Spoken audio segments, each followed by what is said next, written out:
ليه السابقة الأولى أحيانا ما بتظهرش في الفيش؟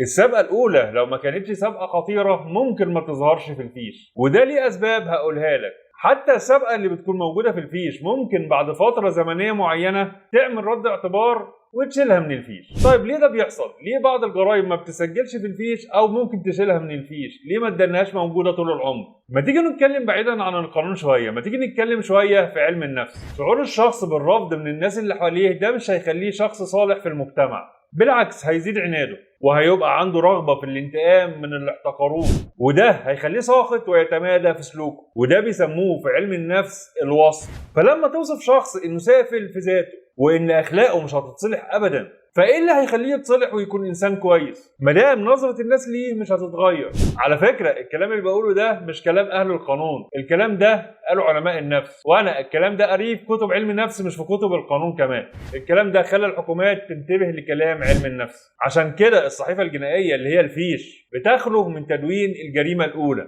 لو كانت جريمه مش خطيره، ولو جريمه ومسجله في الفيش بعد فتره من الزمن لو ثبت ان تم تقويم سلوك المجرم او سلوك مرتكب الجريمه وانه ما عادش للجريمه مره تانية، بقى عضو صالح في المجتمع خلاص، ومر فتره زمنيه على انه بقى عضو صالح في المجتمع، فساعتها هيقدر يعمل رد اعتبار ويشيل السابقه من الفيش بتاعه عشان يقدر ياخد فرصه تانية في اصلاح نفسه، وعشان ما يفضلش عايش طول عمره حتى بعد رجوعه وتوبته بانه شخص مجرم.